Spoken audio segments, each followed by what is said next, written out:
오늘은 262쪽 반응 속도와 농도, 온도에 대해서 알아보도록 하겠습니다.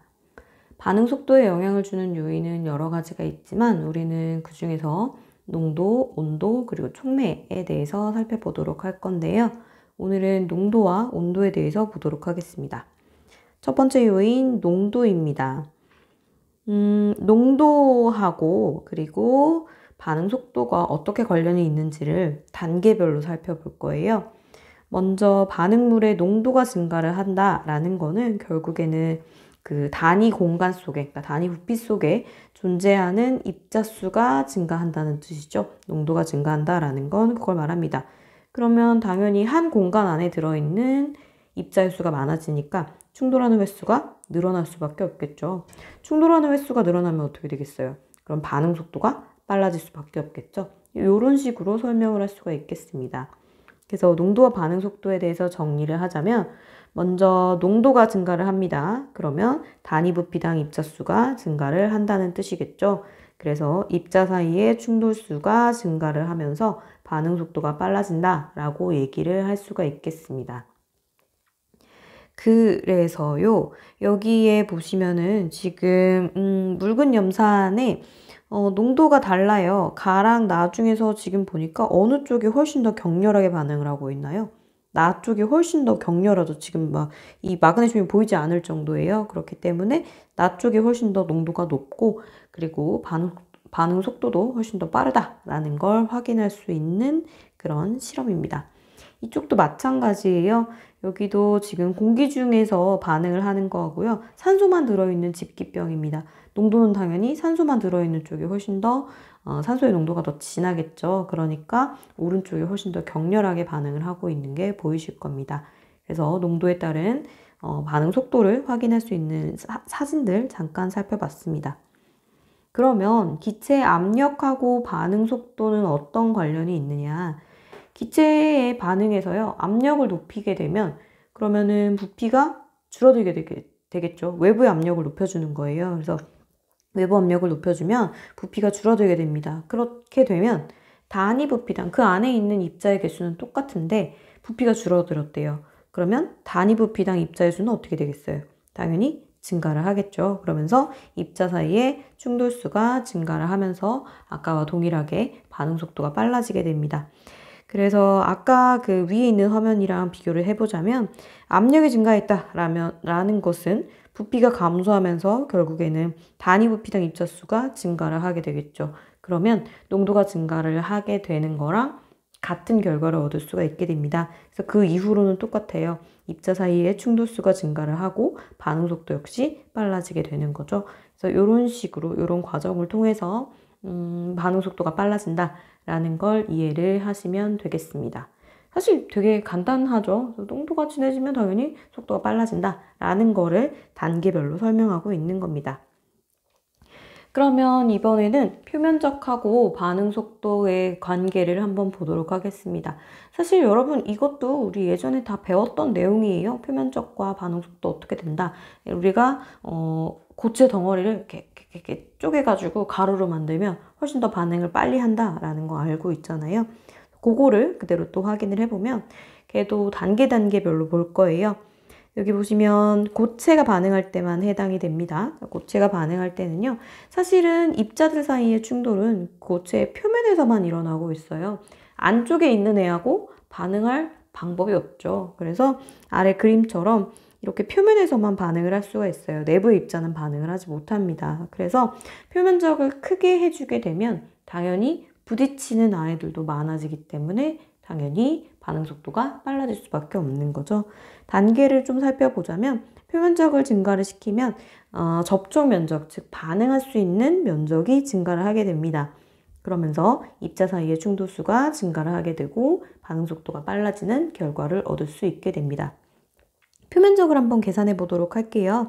먼저 이렇게 전부 다 3cm인 어떤 조각이 하나가 있다고 해볼게요. 그럼 표면적은 요 면적을 일단 먼저 구하면 3 곱하기 3이니까 9죠. 그런데 얘는 정육면체잖아요. 이렇게 생긴 면적이 6개가 있죠. 그래서 54제곱센티미터라는 표면적을 가지고 있었어요. 그런데 얘를 잘랐습니다. 이렇게 이렇게 위에서 2번 자르고 이렇게 가로로 또 자르고 그리고 이렇게 그게 또 잘랐어요. 이렇게 잘라내서 총 27개의 조각을 만들었습니다. 그러면 얘네가 표면적이 어떻게 될지를 또 계산을 해보면 이 조그마한 거 하나는 면적이 다 1cm잖아요. 그래서 넓이는 1cm, 1제곱센티미터가 돼요. 그런데 얘도 마찬가지로 6면체니까 곱하기 6을 하고요. 이렇게 생긴 조각이 27개가 있잖아요. 그래서 이걸 계산을 하면 162가 됩니다. 그러면 아까하고 비교를 했을 때 3배라는 걸 알 수 있겠죠. 표면적이 3배나 증가했어요. 그렇다면 밖에 있는 애들하고 접촉할 수 있는 면적이 3배나 늘었다라는 거죠. 그러면 입자 사이의 충돌수가 증가를 하고 반응 속도 역시 빨라지게 되는 겁니다. 그러면 실생활에서 농도하고 표면적을 다르게 해서 반응 속도를 조절하는 사례를 한번 보도록 하겠습니다. 이 반응 속도는 실생활에 예하고 굉장히 많이 인접하게 물어봅니다. 그래서 그런 것들 어떤 사례가 주어졌을 때 이게 뭐 속도를 조절한 건지 뭐 온도를 조절한 건지 뭐 농도를 조절한 건지 표면적을 조절한 건지 그런 것들을 구분할 수 있어야 돼요. 자, 먼저 보시면은 여기 고압산소 치료기를 이용하여서 저산소증을 치료한다라고 했잖아요. 고압산소 치료기는 말 그대로 산소 자체의 압력도 높여줍니다. 보통 뭐 1.5에서 3 정도까지의 그런 우리가 지금 가지고 있는 대기압이 1이잖아요. 그거보다 훨씬 더 높은 고압에다가 그리고 실제로 얘가 고농도라고 해요. 또 이것도 어떤 치료 목적에 따라 좀 다르겠지만 보통 우리가 뭐 21 이 정도의 그 산소 농도를 가지고 있잖아요. 그런데 얘를 뭐 23 정도까지는 올리는 경우도 있고 아니면은 뭐 얘를 뭐 거의 뭐 90몇 %, 100% 가까이 아주 고농도의 산소를 사용하는 경우도 있다고 해요. 아무튼 이렇게 고압 그리고 고농도의 산소 치료기를 이용하여서 저산소증을 치료를 하기도 한답니다. 그러면 이것은 뭐를 다르게 한 걸까요? 농도하고 표면적 중에서 농도를 다르게 한 거죠. 그래서 농도를 굉장히 높여줌으로써 반응 속도를 더 빠르게 하는 그런 예가 됩니다. 농도를 높여줌으로써 반응 속도를 더 빠르게 만들었죠. 두 번째는 대장간에서 공기를 넣는 풍구를 사용하였다라고 하는데요. 그럼 풍구는 조금 익숙하지 않을 것 같은데 풀무라는 말은 아마 들어봤을 거예요. 풀무질한다 뭐 이렇게 돼 있는데 옛날에 그 대장간 같은 데 보면은 이렇게 나무로 된 상자가 있어요. 거기 이렇게 구멍이 뚫려 있고 그 아래에 이렇게 막대기 같은 게 있거든요. 그 막대기 같은 걸 이렇게 앞뒤로 이렇게 팍팍팍 이렇게 하면은 거기 안을 그 구멍 안으로 공기가 막 들어가요. 그러면 산소가 공급이 되겠죠. 그럼 어떻게 해주는 거예요? 마찬가지로 농도를 높여줘서 반응 속도를 더 빠르게 해준 사례라고 볼 수 있겠습니다. 세 번째입니다. 밀폐 용기는 외부의 산소를 대부분 차단하여서 음식을 오래 보관할 수 있대요. 여러분, 음식물이 산소하고 만나면 반응을 하죠. 부패가 진행이 될 수 있잖아요. 그래서 어떻게 하냐면 산소를 차단하는 겁니다. 그러면 산소의 농도를 낮춰주는 거죠. 더 이상 못 만나게 해주는 거죠. 그러면 얘가 속도가 어떻게 돼요? 속도가 느려지니까 좀 더 오랫동안 보관을 할 수 있게 되는 거죠.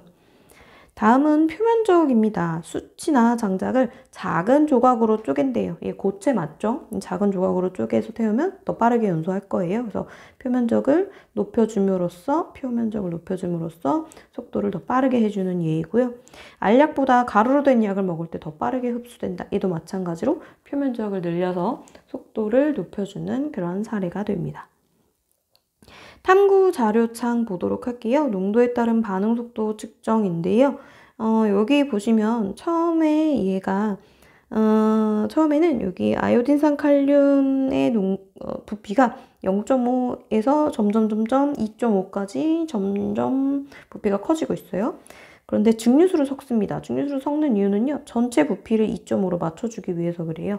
전체 부피가 다 2.5로 똑같잖아요. 그래서 전체 부피가 이 반응에 영향을 주지 않기 위해서 전체 부피를 증류수를 섞어서 맞춰주는 겁니다.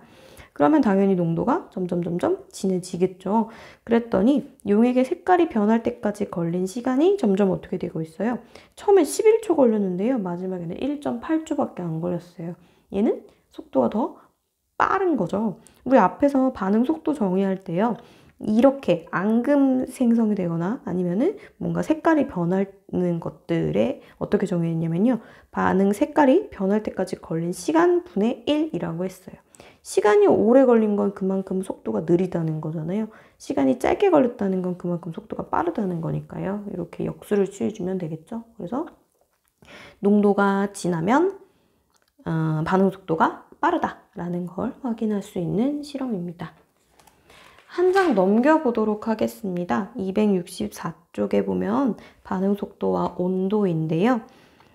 역시 온도도 반응 속도에 영향을 줍니다. 어떻게 영향을 주느냐?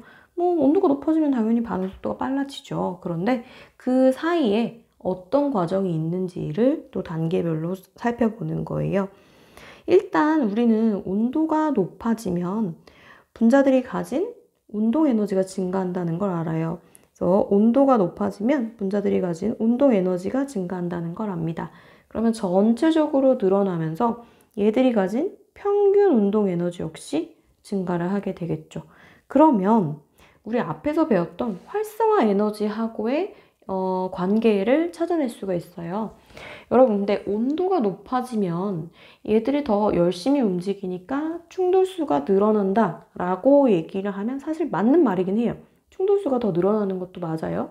그런데 실제로 그 관계를 보면요. 온도가 10도씨 정도 높아질 때 충돌수는 약 2%밖에 증가를 안 한대요. 그런데 반응 속도는 2배나 빨라진대요. 2% 증가하는데 반응 속도가 2배 빨라진다? 이거는 좀 설명하기가 좀 어렵잖아요. 그래서 사실은 충돌수도 증가를 하는 게 맞지만 충돌수 말고 좀 더 결정적인 요인이 있다라는 거예요. 그럼 그 결정적 요인이 뭐냐? 걔는 바로 활성화 에너지입니다. 활성화 에너지. 온도가 높아진다고 활성화 에너지가 변하는 것은 아니에요. 온도가 높아지면 활성화 에너지는 변하지 않습니다. 활성화 에너지는 그대로예요. 여러분, 우리 활성화 에너지는 커트라인이라고 했잖아요. 여러분이 시험을 잘 본다고 해서 커트라인이 낮아지거나 높아지거나 하는 거 아니잖아요. 커트라인은 똑같아요. 그런데 여러분이 전체적으로 시험을 잘 봤다라고 하면 시험을 통과하는 학생들이 많아지겠죠. 그거예요. 여기도 보시면은요. 온도가 높아지게 되면 활성화 에너지 이상의 에너지를 가진 입자수가 증가를 합니다. 그러니까 반응 속도가 빨라지는 거예요. 그래프를 보면서 좀 더 명확하게 정리를 해봅시다. 이 빨간색 그래프, 이 T1하고요. 파란색 그래프 T2 두 개를 비교를 해볼게요. 여기에 보시면은요. 지금 빨간색하고 파란색이 일단 가로축은 운동 에너지하고 분자수예요. 온도에 따른 자, 일단 운동 에너지, 특정한 운동 에너지를 가진 애들이 쭉 분포한다 그랬잖아요. 그랬을 때 특정한 운동 에너지를 갖는 분자수를 그렇게 다 헤아려서 이렇게 그래프로 표현을 한 거예요. 그렇게 됐을 때 온도를 비교를 하면 T1하고 T2를 보면요. 전체적으로 다 운동 에너지가 많은 쪽으로 쏠려 있는 게 있죠. 파란색이 더 그렇잖아요. 그래서 온도로 봤을 때는 T1보다 T2가 더 높습니다. 여기 오른쪽에 정리되어 있죠. 온도는 T1보다 T2가 더 높아요. 그런데 우리 이런 그래프에서요. 아주 정확한 건 아니지만 가장 꼭대기 부분, 여기가 얘들의 평균 운동 에너지하고 거의 비슷하게 되잖아요. 그래서 가장 높은 부분, 여기를 비교를 하자면 평균 운동 에너지 역시 T1보다 T2가 더 큰 게 맞아요. 그리고 사실 말하자면 충돌수도 더 높은 게 맞아요. T1보다 T2가 더 많이 충돌을 하긴 합니다. 그런데 왜 더 빨라졌느냐? 충돌수도 아까 2%밖에 안 증가한다 그랬잖아요. 왜 그러냐면 여기에 커트라인이 있었어요. 이 커트라인 초록색으로 해볼까요? 이 커트라인이 활성화 에너지라고 했잖아요. 활성화 에너지를 넘어야 얘가 유효 충돌을 하게 되면 반응을 할 수 있다고 했잖아요. 한번 생각해 봅시다. 여러분, 이 빨간색은요. 활성화 에너지를 넘는 분자들이 여기 아래 요만큼이에요. 요 빨간색이에요. 그런데 이 파란색은 어떤가요? 이 파란색 그래프는요. 이 활성화 에너지를 넘는 분자들이 어떻게 있냐면 이 빨간색도 어이구 이거 너무 크네. 자, 이거를 어떻게 해야 될까요? 자, 이렇게 자 이렇게 했을 때 여기 이렇게 여기 빨간색은 물론이고 위에 파란색 부분까지 다 포함을 하고 있죠. 그러면 활성화 에너지를 넘는 분자수들이 더 많다라는 거예요. 그러면 반응이 가능한 분자수들이 더 많아지는 게 되는 거죠. 반응 가능한 분자수가 더 많아지니까 반응 속도도 빨라질 수밖에 없는 거예요. 여기 보시면 온도가 상승을 합니다. 그러면 활성화 에너지 이상의 에너지를 갖는 입자수들이 증가를 하게 되면서 반응 속도가 빨라지는 이런 결과를 얻게 되는 겁니다. 그러면 여기서 우리가 비교를 한번 해볼까요? 총 분자수는 어때요? 얘들 전체 분자수 변했다는 얘기 없어요. 온도만 빨라진 거, 온도만 높아진 거죠. 그러니까 총 분자수는 똑같습니다. 그리고 커트라인 기준 변했어요, 안 변했어요? 안 변했어요. 커트라인은 똑같아요. 학생들의 점수가 얘들의 운동 에너지가 많아진 거고 높아진 거죠. 그러니까 활성화 에너지 자체는 그대로입니다. 변하지 않았어요. 이렇게 차이를 정확하게 알고 계셔야 됩니다. 어떤 걸 물어볼지 몰라요. 뭘 물어보더라도 여러분들이 전부 대답할 수 있어야 되겠습니다. 그러면 실생활에서 온도를 다르게 하여서 반응 속도를 조절한 예를 볼게요.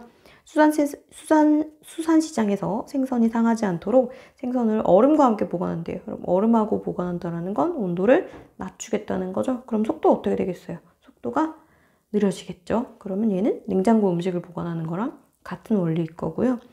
추운 겨울에도 비닐하우스에서 여름 과일을 재배할 수 있대요. 여러분 비닐하우스는 온도가 잘 내려가나요? 잘 안 내려가나요? 온도가 잘 안 내려가죠. 그래서 온도를 높게 유지를 시켜주니까 속도가 어떻게 되겠어요? 반응 속도가 더 빨라지겠죠. 그래서 여름 과일을 재배할 수 있다라는 게 바로 온도를 다르게 하여서 반응 속도를 조절하는 예가 되겠습니다. 그러면 옆에 그림도 보시면은요, 뭐 얼음물보다는 당연히 실온의 물이, 그리고 실온의 물보다는 더운 물이 훨씬 더 반응을 빠르게 할 거예요. 이거 발포종, 발포 비타민 같은 거예요. 당연히 더운 물 쪽이 온도가 높을수록 훨씬 더 빠르게 반응을 하겠죠. 자, 그리고 그 아래 탐구 보시면은요, 온도에 따른 반응 속도 측정이에요. 얘는 마찬가지로 아까랑 비슷하게 약간 색깔이 변하는 거였고요. 이번에는 앙금이 생성되는 경우거든요. 이런 경우에 우리가 반응 속도 어떻게 측정한다 그랬죠? 바닥에다가 X 표시 이렇게 된 종이 놓고 그다음에 걔가 안 보일 때까지 시간을 측정한다 그랬죠. 그런 다음에 반응 속도는 어떻게 구한다 그랬어요? X표가 보이지 않을 때까지 걸린 시간 분의 1이라고 했죠. 그래서 시간이 오래 걸리면 반응 속도가 느리는 거고 시간이 짧게 걸리면 반응 속도가 빠른 거다라고 얘기할 수 있었죠. 그래서 그렇게 측정하는 온도에 따른 반응 속도를 측정하는 실험이 되겠습니다. 우리는 이제 문제를 풀어볼 겁니다. 265쪽에서요. 문제 2번하고 4번 문제를 풀어볼 겁니다. 여러분 이거 강의 잠깐 멈추시고요. 2번 문제하고 4번 문제 풀고 오세요. 2번하고 4번 문제 지금 풀고 온 거죠? 같이 보도록 하겠습니다. 그림은 일정한 온도에서 일정량의 기체가 들어있는 실린더의 압력을 증가시켰다고 합니다. 압력을 증가시켰대요. 그러면 얘가 농도가 어떻게 될까요? 농도는 낮 쪽이 더 진해지게 되겠죠. 그러면 농도가 진해지게 되면 충돌수도 더 충돌을 많이 하게 될 거고요. 그러면 반응 속도도 더 빨라지게 되겠죠. 그렇죠? 그럼 한번 봅시다. 기체 입자 사이의 충돌수는 가와 나에서 같을까요? 그럴 리가 없죠. 단위 부피당 입자수가 다르잖아요. 그래서 단위 부피당 입자수는 나가 훨씬 더 크기 때문에 충돌수도 당연히 나에서 더 클 수밖에 없습니다. 1번 X이고요. 2번 기체의 농도는 가와 나에서 같을까요? 단위 부피당 입자의 개수가 몇 개인지가 바로 농도잖아요. 그림만 봐도 다르죠. 그래서 나가 더 농도가 크니까 2번 X고요. 3번 봅니다. 반응 속도는 나가 가에서보다 빠르다라고 했어요. 당연한 얘기죠. 농도가 훨씬 더 나가 진해졌으니까요. 얘가 어떻게 되나요? 입자 사이의 충돌수가 나가 더 많아지기 때문에 반응 속도도 나가 가에서보다 빠르게 되는 거죠. 그래서 3번 맞는 답이 됩니다. 4번 보겠습니다. 그림은 일정량의 기체 분자의 온도에 따른 운동 에너지 분포를 나타낸 것이래요. 비교해 봅시다. 여러분 여기서 활성화 에너지는 똑같죠? 얘들이 넘어야 할 커트라인은 똑같습니다. 그런데 지금 그래프로 봤을 때요. T1보다 T2 쪽이 좀 더 온도가 높은 것 같아요. 왜냐면 운동 에너지가 많은 애들이 더 많죠? 그쵸? 운동 에너지가 더 큰 아이들이 더 많이 가지고 있는 거 보니까요. 온도는 T1보다는 T2가 더 높아 보입니다. 2번, 분자의 평균 운동 에너지를 보시면 아까 얘기했었죠? 여기 평균 운동 에너지 가장 높은 부분 우리가 평균이라고 생각하면 돼요. 사실 정확하게 딱 평균이 아닐 수도 있어요. 저 부분이. 하지만 평균이 아마 저 근처일 거예요. 그래서 분자의 평균 운동 에너지는 T1보다는 당연히 T2가 더 클 거고요. 반응할 수 있는 분자수 한번 체크해 볼까요? 빨강색은요, 요만큼이에요. 여기 초록색 부분. 그런데 파란색은 어때요? 활성화 에너지를 넘는 분자들이니까 여기 이만큼 검정색입니다. 그렇다면 반응할 수 있는 분자수는 누가 더 많은 거예요? T1보다 T2가 더 많은 거죠. 그래서 4번은 전부 다 T1이 많은 겁니다. 그러면 T1하고 T2, T1이 많대. T2가 더 많은 거죠. 그죠? 그럼 T1하고 T2가 같은 건 뭘까요? 일정량이니까 얘들의 전체 분자수 같을 거고요. 그리고 커트라인, 활성화 에너지는 같겠죠. 이런 것들 비교를 할 수 있으면 되겠습니다. 여기까지 이해되시나요? 우리가 반응 속도와 농도, 온도에 대한 관계를 살펴봤습니다. 다음 시간에는 촉매에 대한 얘기 조금 자세하게 하도록 하겠습니다. 오늘은 여기까지 하겠습니다.